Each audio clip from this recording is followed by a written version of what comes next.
नमस्कार, जय हिंद। मैं अंकित मिश्र स्वागत करता हूं आपका अपनी चैनल एग्जाम तक पर। दोस्तों, जीके जीएस की श्रृंखला का 10वां वीडियो लेकर एक बार फिर से आप सबके समक्ष उपस्थित हूं। दोस्तों, बेरोजगारी पर हल्ला बोल कार्यक्रम में व्यस्त होने की वजह से कल की क्लास आपकी नहीं हो पाई थी, तो उसके लिए आप सबसे माफी चाहता हूं। तो आज की क्लास है दोस्तों, ये क्लास सभी एग्जाम के लिए मोस्ट इंपॉर्टेंट है, तो सभी इस क्लास को पूरा अंत तक अवश्य देखेंगे और सीएचएस वालों के लिए तो ये विशेष श्रृंखला चलाई ही गई है। चलिए दोस्तों, अपने पहले क्वेश्चन की तरफ चलते हैं। तो यहाँ पर दोस्तों हमारा पहला क्वेश्चन रहेगा, जो क्वेश्चन मैंने आपको कल की वीडियो में दिया था, परसों की वीडियो में होमवर्क के लिए और जिसका उत्तर आप लोगों को बताना था कमेंट बॉक्स में।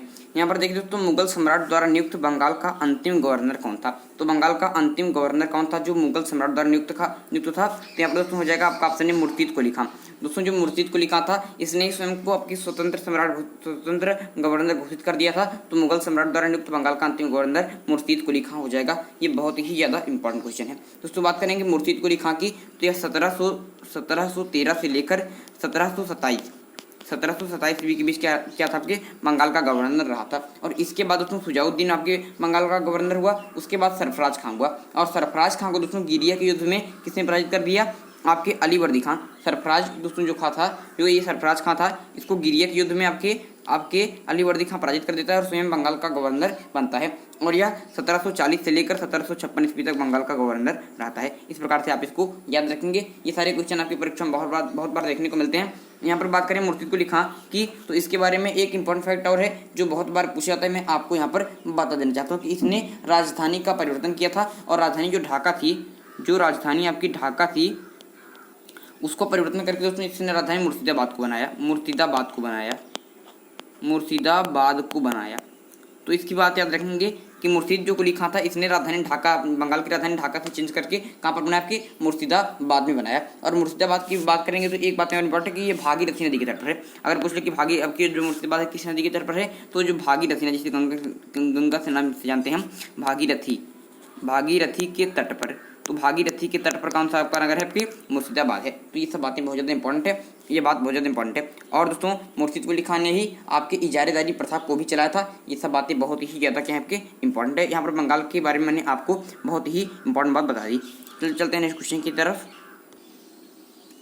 तो यहाँ पर दोस्तों अपना अगला क्वेश्चन है कि कुगटी वन्य पशु विहार किस राज्य में स्थित? जो कुगटी वन्य पशु विहार है, ये किस राज्य में स्थित है? मोस्ट इंपॉर्टेंट क्वेश्चन है दोस्तों, मोस्ट इंपॉर्टेंट क्वेश्चन है। और ऐसे क्वेश्चन आपकी परीक्षा में बार बार देखने को मिलते हैं, और ये जियोग्राफी का एक बहुत ही इंपॉर्टेंट क्वेश्चन है। चलिए दोस्तों, ये क्वेश्चन की बात कर लेते हैं। तो कुगटी वन्य पशु विहार की बात करेंगे तो ये किस राज्य में स्थित है? आपके पास ऑप्शन है महाराष्ट्र, उत्तराखंड, जम्मू एवं कश्मीर और हिमाचल प्रदेश। तो इसका उत्तर हो जाएगा आपका ऑप्शन डी, हिमाचल प्रदेश। हिमाचल प्रदेश में क्या आपका कुगटी वन्य पशु विहार है। दोस्तों, ये बहुत ज़्यादा इंपॉर्टेंट है। और यह फिर हिमाचल प्रदेश के जो चंबा जिला है, हिमाचल प्रदेश के चंबा जिले में स्थित है। चंबा जिले में स्थित है क्या आपका कुगटी वन्य पशु विहार। इसी प्रकार दोस्तों हिमाचल प्रदेश के 5 राष्ट्रीय उद्यान भी हैं, जो इस प्रकार मैं आपको बता देता हूँ कि ग्रेट हिमालय नेशनल पार्क, यहाँ पर दोस्तों मैं आपके साथ में लिख रहा हूँ ग्रेट हिमालय, ये आपका अच्छा है, ग्रेट हिमालय नेशनल पार्क, इसको आप लिख लीजिए, मैं साथ में लिख रहा हूँ। Pin Ghati national park, Indrakila national park, Kheer Ganga national park, यहाँ पर मैं पूरा लिख दे रहा हूँ, देखिए खीर गंगा नेशनल पार्क तथा सीबलवाड़ा नेशनल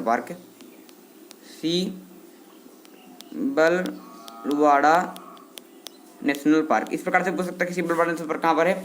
तो आप कहेंगे कि आपके हिमाचल प्रदेश में है। तो इस प्रकार से ये आपको पूछा जाता है। तो इसको याद रखेंगे कि कुगटी वन्य पशु विहार कहाँ पर? हिमाचल प्रदेश में। और वहाँ की आपके नेशनल पार्क भी याद रखें, ग्रेट हिमालय नेशनल पार्क, आपके great Himalaya national park, Pin Ghati national park, Indrakila national park, फिर आपका खीर गंगा नेशनल पार्क, फिर सीबलवाड़ा नेशनल पार्क। चलेंगे दोस्तों यहाँ पर नेक्स्ट क्वेश्चन की तरफ, लेकिन उससे पहले मैं आपको दिखा देना चाहता हूँ कि हिमाचल प्रदेश मैप पर कहाँ है।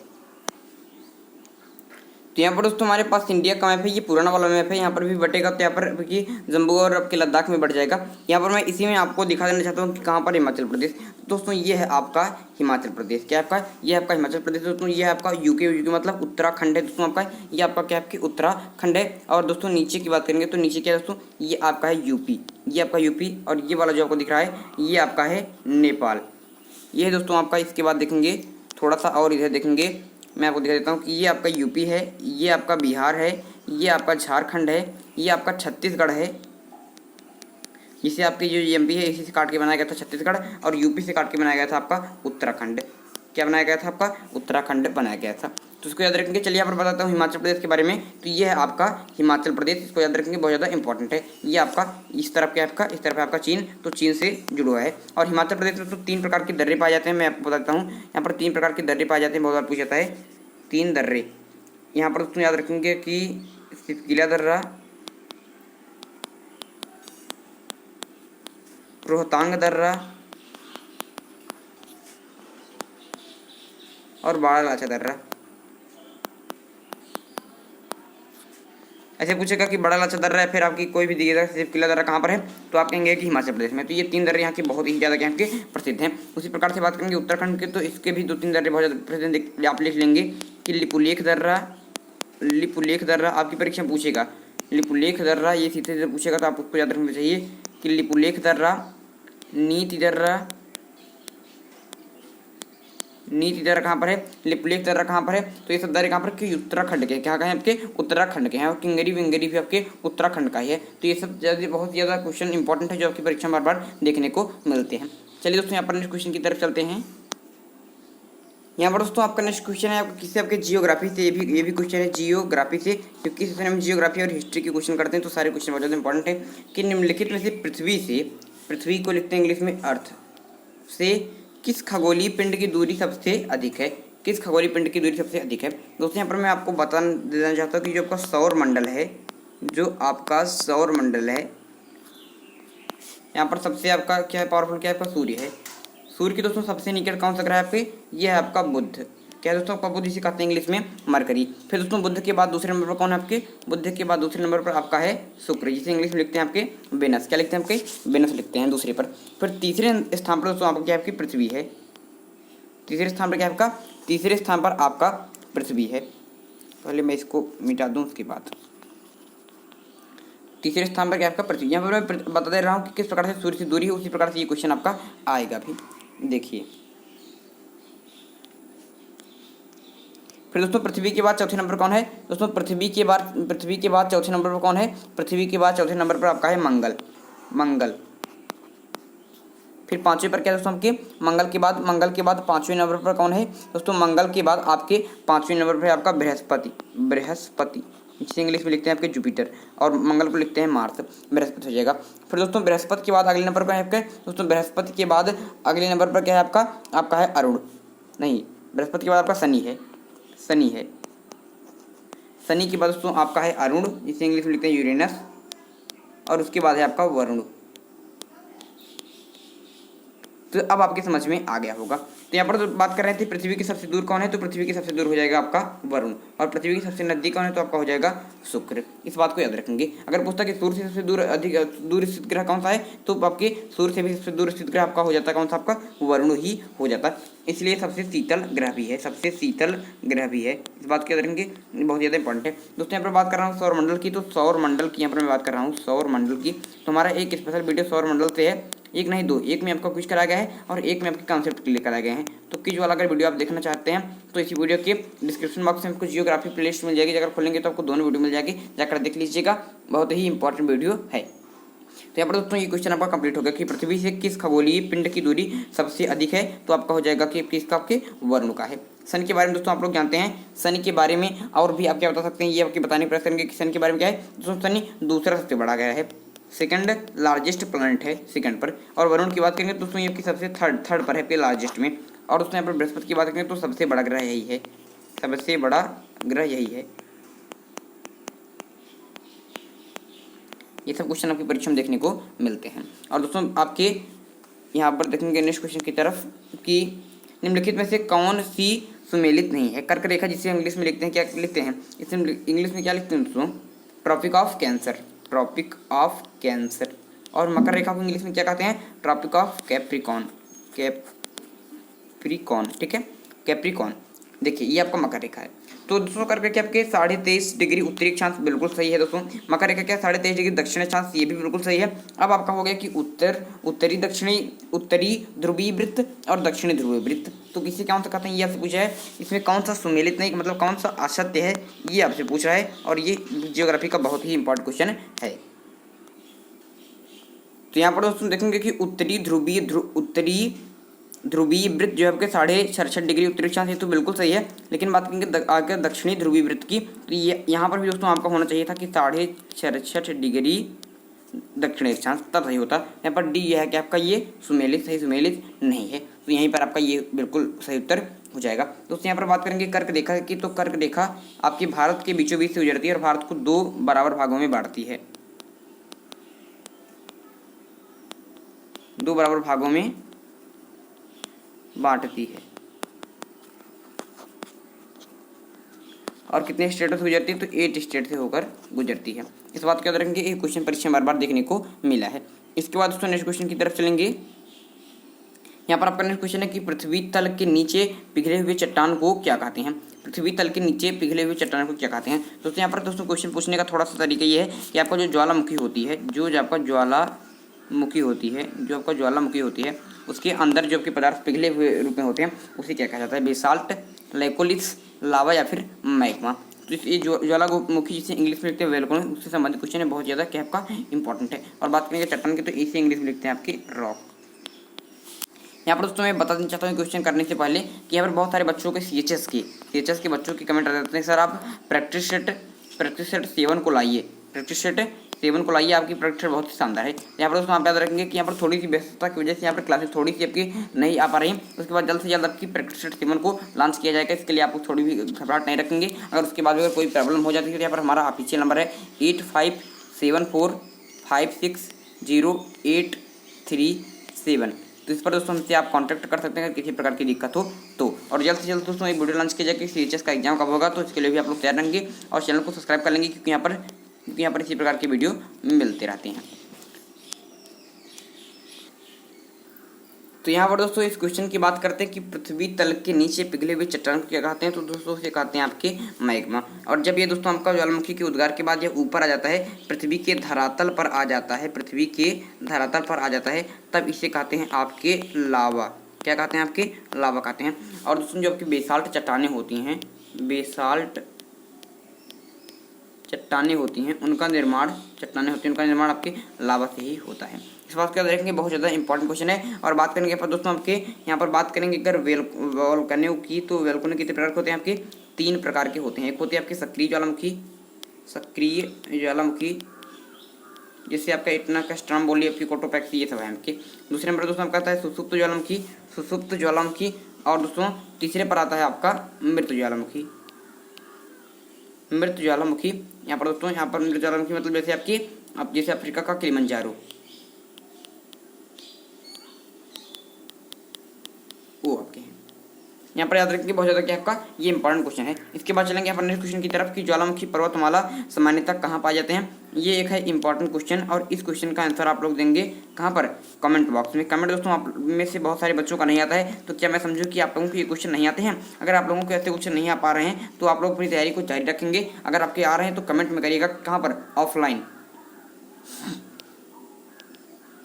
ऑफलाइन मोड पर आप लोग कमेंट करके बताएंगे कि इसका उत्तर क्या होगा। और इसके बारे में जितनी भी इंपॉर्टेंट बातें बता सकते बताएंगे अपने नाम के साथ, सर मेरा ये नाम है और इसका उत्तर ये होगा और मैं इस क्लास की तैयारी कर रहा हूँ। देखिए यहाँ पर नेक्स्ट क्वेश्चन दोस्तों कि लेकोलिथ और बैथोलिथ के निर्माण का संबंध किससे है। लेकोलिथ और बैथोलिथ का निर्माण का संबंध किससे है, ये भी एक इंपॉर्टेंट क्वेश्चन है जियोग्राफी का। किसका है, आपका जियोग्राफी का है। तो आज के सेशन में जियोग्राफी के क्वेश्चन आपको ज़्यादा दिख रहे हैं, क्योंकि यहाँ पर दोस्तों हमारे क्वेश्चन मिला कर आते हैं। कल आपके हिस्ट्री के क्वेश्चन अधिक थे, कल मतलब परसों हिस्ट्री के क्वेश्चन अधिक थे, और आज के सेशन में आपके जियोग्राफी के क्वेश्चन अधिक हैं। तो यहाँ पर सारे क्वेश्चन आपको कराए जा रहे हैं, बहुत ज़्यादा इंपॉर्टेंट है। और जिसने भी दोस्तों यहाँ पर दोस्तों इसके पहले की 9 क्लास को नहीं ली हो, अगर एक भी क्लास आपने मिस कर दी है तो इस वीडियो के डिस्क्रिप्शन बॉक्स में आपको लिंक मिल जाएगी, जाकर पूरी वीडियो को देख लीजिएगा।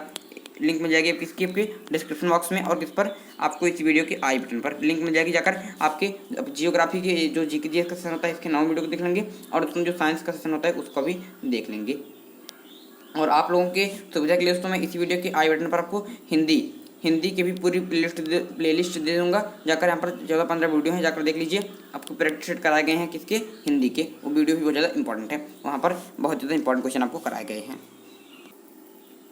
तो यहाँ पर दोस्तों इस क्वेश्चन की बात कर लेते हैं कि दोस्तों मैंने अभी आपको बताया कि जो आपकी पृथ्वी की जो ज्वालामुखी पृथ्वी के अंदर जो आपकी चट्टानें आपके क्या होते हैं, चट्टानें जो आपकी पिघली हुई रहती हैं उसे क्या कहते हैं, तो उसे कहते हैं आपके मैग्मा।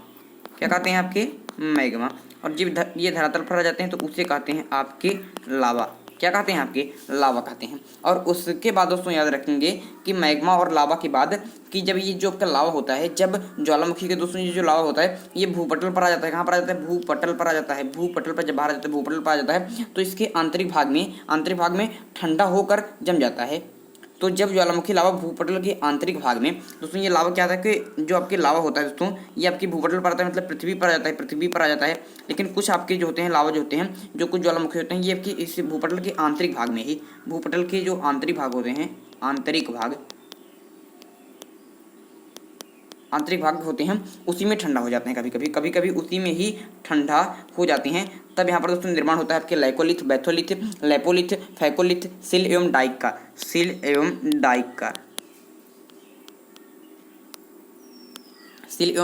तो यहाँ पर लाइकोलिथ और बैथोलिथ के निर्माण का संबंध किससे है? आपकी ज्वालामुखी है। आप लोग समझ गए होंगे कि ज्वालामुखी के अंदर जो पिघले हुए आपके चट्टान के रूप में होते हैं इसे कहते हैं मैग्मा। ये जब धरातल पर आ जाते हैं, जब यहाँ पर दोस्तों ठंडे हो जाते हैं, इसे कहते हैं लावा। लेकिन कभी कभी ये जो लावा होते हैं, ये आपके जो मैग्मा होते हैं, ये पृथ्वी के आंतरिक भाग में ही ठंडे हो जाते हैं। तब यहाँ पर निर्माण होता है लाइकोलिथ, बैथोलिथ, लेपोलिथ, आपके फैकोलिथ, सिल एवं डाइक का। तो ये आपकी समझ की ज्वालामुखी थी। अब आपकी समझ में बिल्कुल सही से आ गया होगा। यहाँ पर देखिए दोस्तों आपका नेक्स्ट क्वेश्चन होगा कि भारत निम्नलिखित में से किस गोलार्ध में स्थित? गोलार्ध मतलब दोस्तों इंग्लिश में क्या कहते हैं? इसके हेमिस्फीयर कहते हैं। क्या कहते हैं? आपके हेमिस्फीयर कहते हैं। इस बात को याद रखेंगे, बहुत ज़्यादा क्या आपका इंपॉर्टेंट है। हेमिस्फीयर कहते हैं। जो भारत होता है आपका, इंडिया होता है, ये निम्नलिखित में से किस गोलार्ध में स्थित है? उत्तरी एवं पूर्वी गोलार्ध में। दोस्तों ये क्वेश्चन मैंने डायरेक्टली तो नहीं कराया है, क्वेश्चन तो आपको डायरेक्टली नहीं कराया है, लेकिन जब मैंने आपकी प्रैक्टिस सेट आपके 3 या फिर आपके 5 में भूगोल के क्वेश्चन कराए थे CHS वालों के लिए, भूगोल के, तो वहाँ पर ये क्वेश्चन मैंने आपको समझाया था। शायद अगर आप लोगों ने वो प्रैक्टिस किया होगा तो ये क्वेश्चन का आंसर आप लोग आसानी के साथ दे सकेंगे कि भारत कहाँ पर है आपके। ये आपकी पूरी अगर पृथ्वी है और मैं इसे मान लूँ आपके नॉर्थ हेमिस्फीयर, और इसे मान लूँ दोस्तों आपके, इसे मान लूँ नॉर्थ हेमिस्फीयर और इसे मान लूँ आपके साउथ हेमिस्फीयर। तो यहाँ पर दोस्तों आपका जो आपकी बात करेंगे अगर भारत की, तो भारत, और इस प्रकार से मैं इसे मान लूँ आपके वेस्ट हेमिस्फीयर और इसे मान लूँ ईस्ट हेमिस्फीयर। तो दोस्तों आपका जो ये ईस्ट और आपकी ये जो नॉर्थ हेमिस्फीयर होगा इसी में पाया जाएगा। तो उत्तरी और पूर्वी गोलार्ध में क्या पाया जाता है? आपकी भारत स्थित होता है यहाँ पर, उत्तरी पूर्वी गोलार्ध में, और यहाँ पर उत्तरी पूर्वी गोलार्ध में। इस बात को याद रखेंगे, बहुत ज़्यादा इंपॉर्टेंट है। और कर्क रेखा भारत को 2 बराबर भागों में बांटती है। तो भारत निम्नलिखित में किस गोलार्ध में स्थित है? तो उत्तरी और पूर्वी गोलार्ध में। ये इंपॉर्टेंट क्वेश्चन है, बहुत ज़्यादा परीक्षा में देखने को मिला भी है। तो चलिए दोस्तों सेशन समाप्त करने से पहले 2-3 क्वेश्चन हिस्ट्री के भी कर लेते हैं, क्योंकि आज के सेशन में हमारे जितने भी क्वेश्चन थे लगभग जियोग्राफी के ही क्वेश्चन थे। तो यहाँ पर हिस्ट्री के क्वेश्चन देखेंगे कि सबसे पहले का मानव सदृश प्राणी जो प्राक मानव होमोसेपियंस से प्रजातीय रूप में भिन्न था उसे सामान्यतः माना जाता है। क्या कहा जाता है उसे? आप ये इंपॉर्टेंट याद रखेंगे कि पिथेकैंथ्रोपस के रूप में जाना जाता है। यहाँ पर दोस्तों मैं थोड़ी सी बात में आपको बता देना चाहता हूँ कि आरंभिक मध्य के अत्यंत नूतन काल में, आपके अत्यंत नूतन काल में दोस्तों विश्व के अनेक भागों में अधिक विकसित मानव जाति का आविर्भाव हुआ था, और इसे हम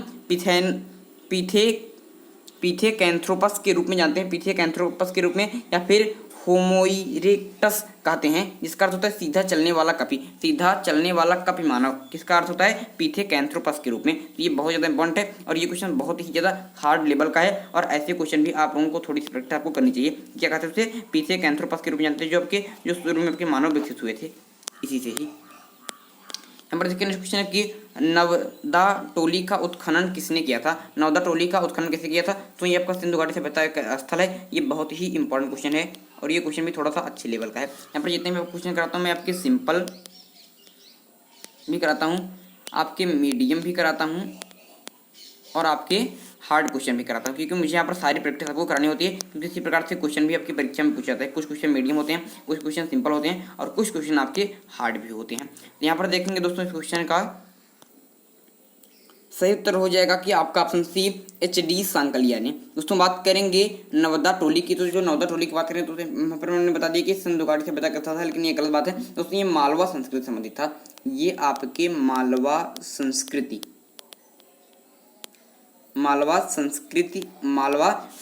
से संबंधित था, और दोस्तों उसका संबंधित था आपके 1700 से लेकर आपके 1200 BC, मतलब ईसा पूर्व के 1200 ईसा पूर्व के लेकर ये संस्कृत थी आपकी मारव संस्कृत, उससे ही संबंधित आपकी नवदा टोली। और इसके उत्खननकर्ता की बात करेंगे तो जब कि दक्कन कॉलेज जो पूर्णज के शोधकर्ता हैं HD सांकलिया, उसने ही इसका उत्खनन कराया था। और ये बहुत ज़्यादा इंपॉर्टेंट बात है दोस्तों, यहाँ से आपके गेहूँ, अलसी, मसूर के साक्ष्य भी मिले हैं। और यहाँ के जो निवासी दोस्तों वो आपके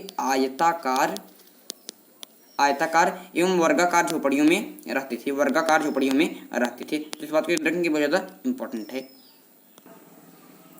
तो चलिए दोस्तों, आज का सेशन समाप्त करने से पहले मैं आपको बता देना चाहता हूँ कि यहाँ पर हमारे दोस्तों 17 अगस्त से हमारे ये नया बैच स्टार्ट हुआ है, जिसमें आपको सुबह 8 बजे सोमवार, मंगलवार, बृहस्पतिवार और शुक्रवार को GK GS की क्लासें आती हैं। और बुधवार, शनिवार, रविवार को आपके साइंस की क्लासें प्रत्येक सुबह 8 बजे। कभी कभी कोई दिक्कत की वजह से क्लासें नहीं पाती तो वो बात दूसरी है, लेकिन यहाँ पर दोस्तों हमारा टारगेट रहता है कि आपको प्रत्येक दिन आपके 8 बजे आपको ये क्लासें आएँ। और ये बहुत ज़्यादा इंपॉर्टेंट क्लासें होती हैं। तो अगर आप लोगों ने किसी भी क्लास को मिस कर दिया है तो इसी वीडियो के डिस्क्रिप्शन बॉक्स में आपको लिंक मिल जाएगी। और बहुत सारे बच्चों के यहाँ पर दोस्तों कमेंट आता है कि सर मैथ की वीडियो लाइए, मैथ की वीडियो लाइए। यहाँ पर दोस्तों मैथ के मैंने ऑलरेडी 3 वीडियो आपकी रिकॉर्ड किए हैं, लेकिन आप लोगों का रिस्पॉन्स अच्छा नहीं रहा तो मैंने वीडियो को रोक दिया है। तो अगर आप इस वीडियो को 3 वीडियो को देखेंगे, अगर आप लोगों को वीडियो अच्छा लगेगा तो यहाँ पर दोस्तों आप कमेंट करके बताएंगे कि यहाँ पर सर इसी प्रकार की वीडियो और लाइए, यहाँ पर मैं वीडियो शुरू कर दूंगा। तो पहले जाकर 3 वीडियो देखिए और हमें अपना सुझाव दीजिए कि आपको ये क्लासें कैसी लग रही हैं। तो मैथ की ऑलरेडी 3 क्लासें आपकी हो चुकी हैं। तो इसी वीडियो के आई बटन पर और डिस्क्रिप्शन बॉक्स में आपको लिंक मैं प्रोवाइड करा दूंगा, जाकर देख लीजिएगा, या फिर स्वयं चले जाइएगा प्लेलिस्ट में, आपको लिंक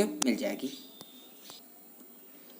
तो चलिए दोस्तों, आज का वीडियो यहीं पर समाप्त करते हैं। अगले वीडियो में एक नए टॉपिक के साथ फिर होगी मुलाकात। तब तक के लिए मुझे दीजिए इजाजत। मैं हूं अंकित मिश्र और आप देख रहे हैं एक शाम तक। धन्यवाद।